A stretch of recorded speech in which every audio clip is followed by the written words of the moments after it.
Este programa é patrocinado pelos amigos e parceiros do Ministério Joyce Meyer. Como você está respondendo à generosidade de Deus em sua vida?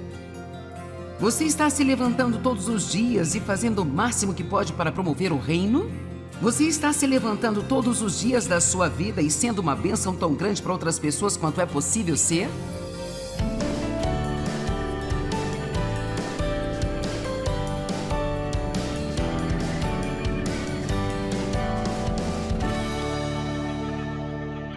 Agora você sabe, no mundo, existe um sistema de que você tem o que merece. Eu acho que uma das razões pelas quais é tão difícil para nós fazer essa transição em nosso relacionamento com Deus é porque aprendemos muito isso enquanto nós crescemos, sabe? Ensinamos isso aos nossos filhos, aprendemos na escola e ensinamos até aos nossos cães.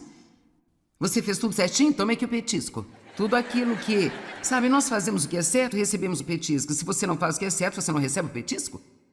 Mas Deus não é desse jeito. Ele opera em um sistema totalmente diferente. Deus nos concede imerecido favor. Vejamos Efésios 2, 8 e 9. É pela graça, o favor imerecido de Deus que vocês são salvos, libertos do julgamento e feitos participantes da salvação de Cristo através da fé. E esta salvação não vem de vocês, ela não vem do seu próprio caminho, não por sua própria luta, mas é dom de Deus.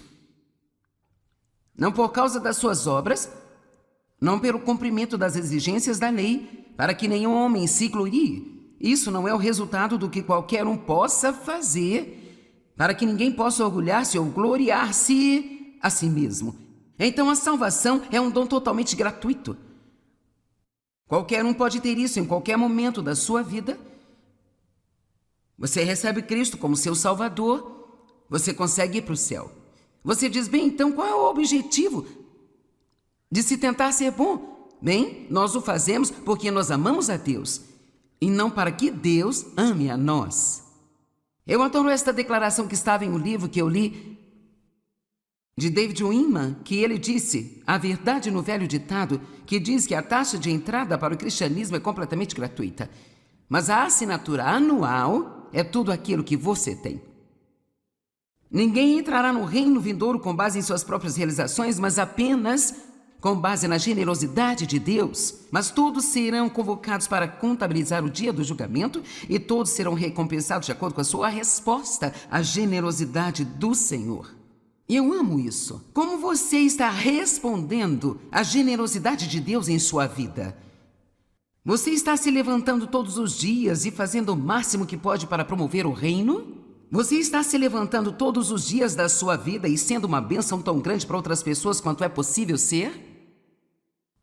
Isto é o que Deus quer que façamos. Ele não quer que façamos isso para obter algo dele. Ele quer que façamos isso porque nós temos recebido tanto, tanto de Deus. Como nós podemos querer fazer algo além de amá-lo e servi-lo de todo o coração?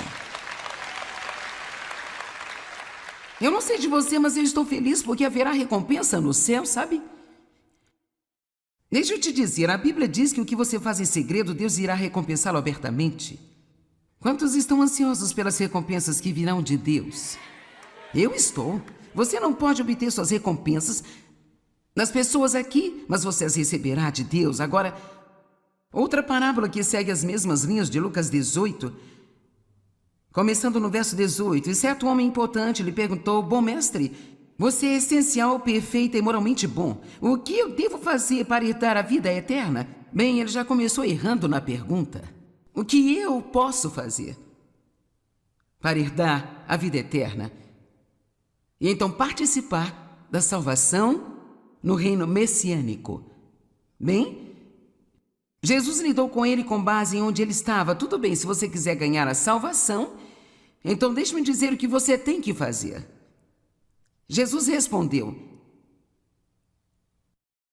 não cometerás adultério, não matarás, não roubarás, não dê falso testemunho, honre seu pai e a sua mãe. E o jovem disse, tudo isso eu faço. Eu estou fazendo bem? E verso 22, e Jesus quando o ouviu disse a ele, uma única coisa ainda lhe falta. Quer saber, não importa o quanto pensamos que somos bons, sempre há uma coisa que nos falta. E isso é tão frustrante para mim. Quero dizer, eu tentei tanto, mas eu nunca tive um dia em que não faltasse uma coisa. Eu penso algo errado, ou eu digo algo errado, ou eu faço algo errado, ou eu tenho uma atitude errada, e assim todos nós voltamos para o único jeito que se pode entrar no céu, que é pela graça e a misericórdia de Deus, não por causa de qualquer coisa que nós façamos. Bem, mas eu sou melhor do que esse cara? Bem, deixe-me fazer uma pergunta. O Grand Canyon tem, eu não sei, eles dizem que tem 140 quilômetros de diâmetro ou algo assim. Eu tenho aqui em algum lugar, ele é muito amplo. 29 quilômetros de extensão, eu acho que no ponto mais amplo. Ok, deixe-me fazer uma pergunta. Se eu pudesse pular apenas 15 centímetros, o que talvez seria o que eu conseguiria? Se eu puder ficar aqui e pular 15 centímetros, e eu estou tentando pular o Grand Canyon, e eu só posso pular 15 centímetros, daí vem outra pessoa e ela pode pular 28 quilômetros, mas o Grand Canyon, ele tem 29 quilômetros. Quer saber? Nós dois morreríamos do mesmo jeito.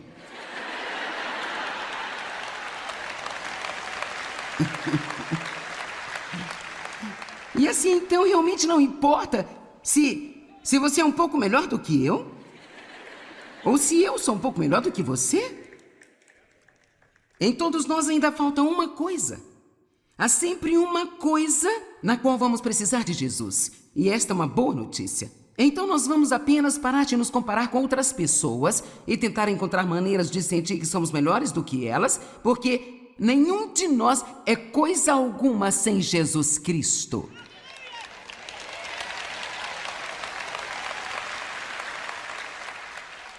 Eu gosto de dizer que não sou nada e tudo. Eu não sou nada em mim mesma, mas eu sou tudo nele.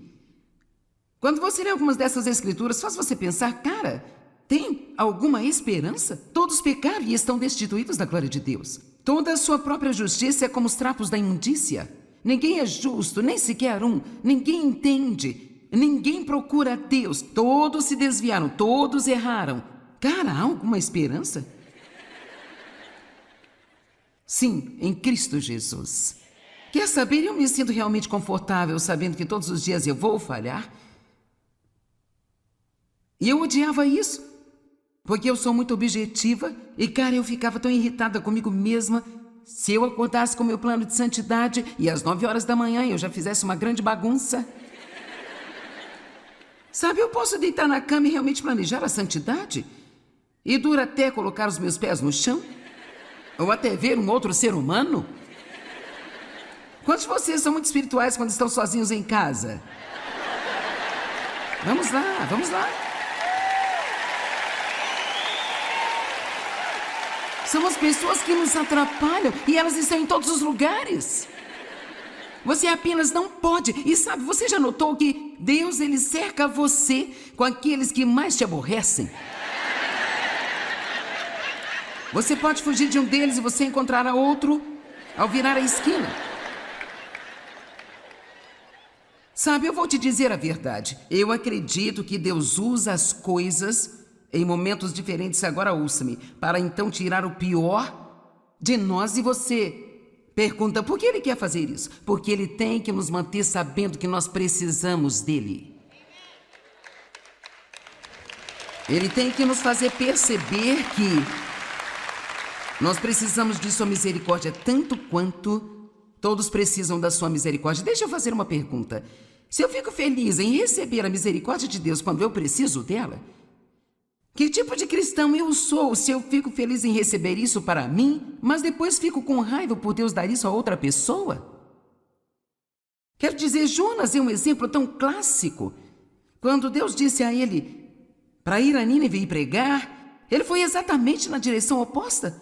Veja, ele não queria ir e pregar para aquelas pessoas porque ele achava que elas não mereciam isso.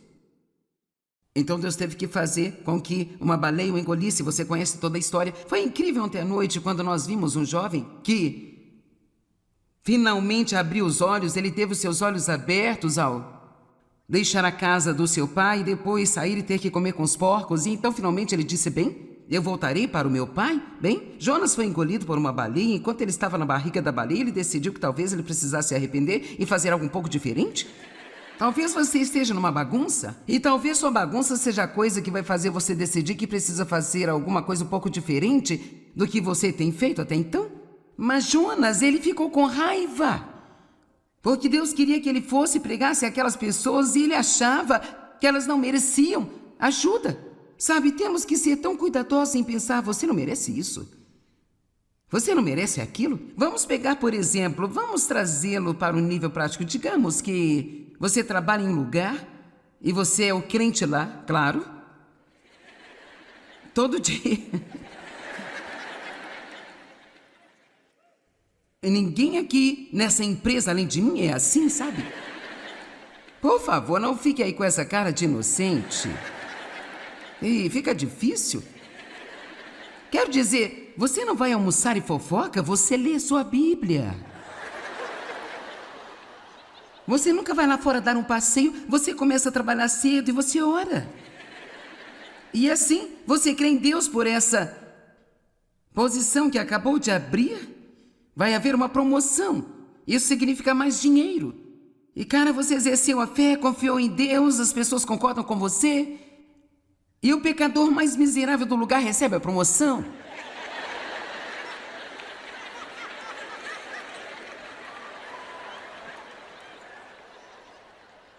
Por que Deus permitiu que isso acontecesse? Bem, talvez apenas para tirar uma atitude de você. Bem, Deus, eu fiz isso e eu fiz aquilo e eu fiz essa outra coisa também e eu mereço essa promoção.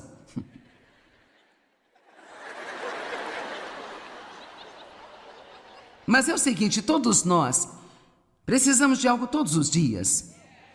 Todos nós precisamos de misericórdia e o que nós precisamos fazer é confiar em Deus. Às vezes Ele deixa coisas acontecerem apenas para checar nossa atitude. Sabe, David disse uma vez e ele não... Você sabe, ele não gosta de se levantar e profetizar muito, mas ele sentiu que ele tinha uma palavra de Deus para dizer às pessoas, a qual era, enquanto você tiver ciúmes do que Deus está fazendo na vida de outra pessoa, você nunca conseguirá o que deseja. E às vezes temos coisas presas no nosso interior que nem sabemos que estão lá. Você já se surpreendeu consigo mesmo? É como eu não acredito que eu fiz isso. Eu não posso acreditar que eu pensei assim. Eu não posso acreditar que eu disse isso. Eu não posso acreditar que eu me sinto assim. Bem, muitas vezes Deus usa essas coisas em nossas vidas. Ele pode deixar que outra pessoa de que você não gosta seja abençoada bem na sua frente apenas para tirar de você uma atitude que dificulta o seu caminhar com Ele para que Ele possa cuidar disso e acabar logo. Então, digamos que uma pessoa que você acha que não merece recebe uma grande bênção. A primeira coisa a dizer não é Deus, isso não é justo.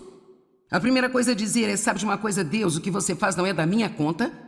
E se a sua decisão foi esta, então me ajude a ser feliz com a sua decisão e eu confio em você, que o que você quiser que eu tenha, eu vou receber no momento certo, do jeito certo e ninguém será capaz de impedir isso.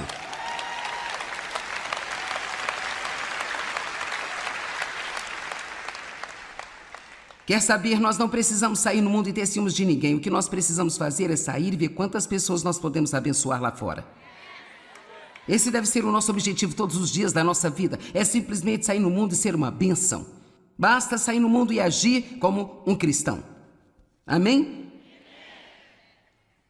Te digo uma coisa, o povo religioso da época de Jesus, eles tinham tantos problemas com a generosidade de Deus para com os pecadores. Em muitas dessas parábolas aqui é a mesma história de novo e de novo. Os escribas e os fariseus estavam de pé olhando quando Jesus passava tempo com os pecadores, especialmente perversos. Então eles ficavam chateados e questionavam por que ele fala com os pecadores, porque ele, sabe, faz o que faz com essas pessoas. Em Lucas 18 há uma parábola que me diverte. Começando no verso 9, ele também contou essa parábola a algumas pessoas que confiavam em si mesmas e estavam confiantes de que elas eram justas, que estavam em retidão e justiça com Deus e desprezavam e faziam pouco de todo o resto dos homens. 2 homens subiram ao templo para orar, um fariseu, um homem religioso, e o outro, um cobrador de impostos. E o fariseu, ele assumiu a sua posição ostensiva que é uma palavra difícil, mas basicamente significa que ele tinha essa postura, uma atitude que dizia: eu sou muito melhor do que você. E então ele começou a orar assim consigo mesmo. Eu amo isso. Ele não estava falando com Deus, ele estava falando para se ouvir, para que ele pudesse se impressionar. E não pense que você nunca faz isso. Tem que ter cuidado quando eu estou orando, para que eu não tente apenas soar de uma maneira que vai impressionar você, mas de estar falando com Deus realmente. Obrigado, eu não sou como o resto dos homens. Chantagistas, ladrões, corruptos, injustos no coração e na vida. E agradeço especialmente porque eu não sou como esse cobrador de impostos. Deixe-me dizer o que eu faço, Deus. Eu jejuo 2 vezes por semana. Eu dou o dízimo de tudo o que eu ganho. Mas aquele coletor de impostos ficou à distância. E diz que ele nem levantou os olhos para o céu, mas golpeando seu peito dizia: Deus, seja gracioso e misericordioso para comigo, porque eu sou um pecador especialmente perverso. Eu lhes digo que este homem foi para casa justificado, perdoado e feito justo e reto para com Deus.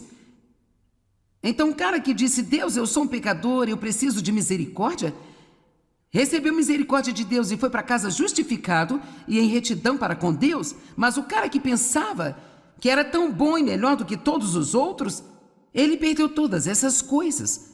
Precisamos ter cuidado para que não pensemos mais de nós mesmos do que devemos. E quanto aos 12 discípulos, os 12 caras que Jesus escolheu, isso nem foi um acidente. Ele orou a noite toda antes de escolher cada um deles. Toda a noite. Deixe-me ler algo para você que eu acho fofo e explica muito bem. Eu posso te dizer uma coisa? Eu não teria escolhido algumas dessas pessoas que ele escolheu.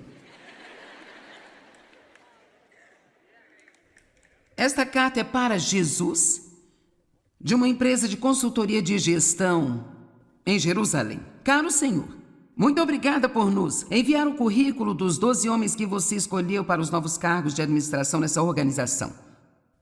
Todos fizeram nossa bateria de testes e cada um deles teve uma entrevista pessoal com nossos consultores de psicologia e aptidão vocacional. É a opinião da equipe que a maioria dos seus candidatos precisa de mais formação, educação e aptidão vocacional para o tipo de empresa que você está abrindo. Eles não têm conceito de equipe. Recomendamos que você continue a procurar pessoas com mais experiência em capacidade gerencial e capacidade comprovada. Simão Pedro é emocionalmente instável e tem ataques de temperamento. Olá, você sabe quais são as boas notícias aqui hoje? Deus pode usá-lo. Mesmo que sempre falte uma coisa em você, Deus pode usá-lo. E não só ele pode usá-lo, ele certamente irá escolhê-lo de propósito, apenas para irritar o resto das pessoas religiosas que pensam que é elas que devem ser escolhidas. Vamos lá. Eu posso lhe dizer a verdade? Eu deixo as pessoas realmente com raiva. Quero dizer, as pessoas muito religiosas, as quais tiveram a melhor, por assim dizer, escolaridade, foram todo tipo de seminário, faculdade de teologia, assim por diante. É tipo, o que você quer dizer? As coisas fracas e tolas do mundo, para confundir os sábios. Tudo o que você precisa fazer é tirar os olhos do que ele está fazendo para todos os outros, humilhar-se sob a poderosa mão de Deus, ir até ele e dizer: eu não sou nada sem você, eu não mereço coisa alguma, mas Deus, se você me der uma tarefa e me ajudar a fazê-la, eu farei o melhor para ser fiel ao que você quer que eu faça. Amém?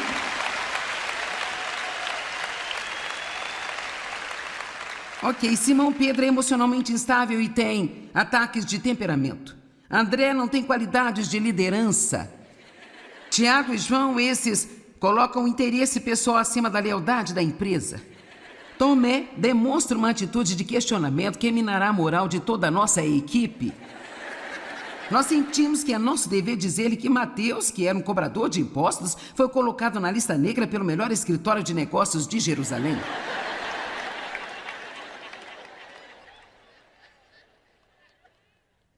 te chamou para fazer o quê? Eu me lembro que as pessoas pensavam que eu tinha perdido a cabeça quando eu disse a elas que eu acreditava que Deus tinha colocado no meu coração e que eu ia fazer. Eu nunca esquecerei um grupo de amigas minhas dizendo: você sabe, nós estávamos falando sobre isso e eu pensei, aposto que falaram. Nós estávamos falando sobre isso e isso foi o que elas me disseram sinceramente. E com a sua personalidade simplesmente não vemos como isso seria possível. Vamos lá, Ursa, quando Deus chama você, não espere obter muito incentivo de todas as pessoas que você conhece.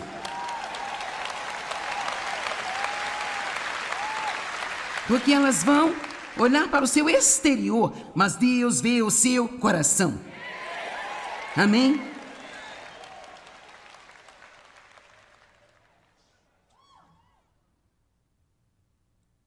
Tiago tem tendência às linhas radicais e ele e alguns dos outros registram uma pontuação elevada na escala maníaco-depressiva.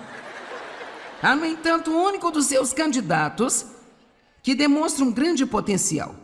Ele é um homem de habilidade, conhece bem as pessoas e tem uma mente de negócios astuta, tem contatos em altas posições, é altamente motivado e ambicioso, é responsável e certamente o único dos 12 que nós podemos recomendar é Judas.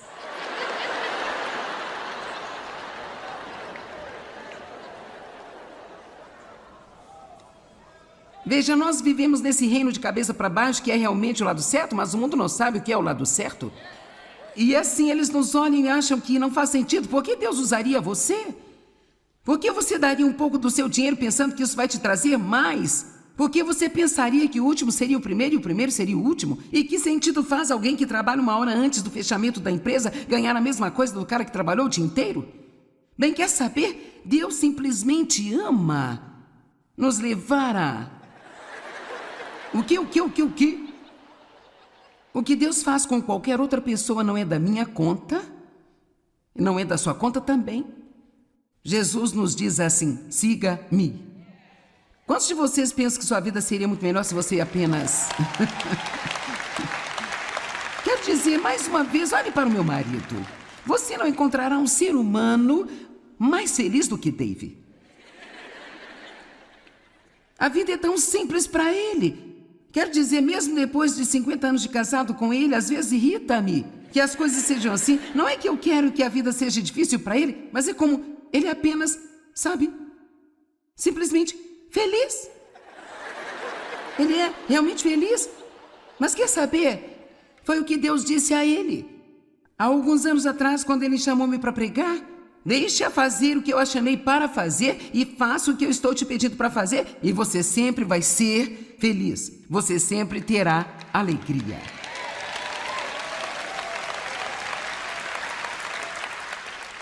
Eu acho que é hora da gente se dedicar a fazer a parte que Deus nos deu para fazer. Deixa eu te contar uma coisa. Não se compare com outras pessoas. Não como você se parece. Não seus dons e talentos. Não para o que Deus te chamou para fazer. Vamos nos concentrar em confiar em Deus para cuidar de cada um de nós, sem nos compararmos com qualquer outra pessoa e dizer: bem, por que não estou tendo o que eles estão recebendo? Nunca, jamais, nunca. Pense que porque você ora todos os dias e você vai sempre à igreja, você dizima regularmente e você tenta ser uma pessoa boa, isso signifique que você mereça qualquer coisa, porque não importa o quanto nós somos bons, sempre ainda nos falta uma coisa, todos os dias da nossa vida. E graças a Deus por isso, porque se não fosse assim, não demoraria muito e nós não precisaríamos mais de Jesus. E eu vou te dizer uma coisa, nós precisamos dele e precisamos desesperadamente. Amém? Vamos lá, dê um grande louvor a Deus.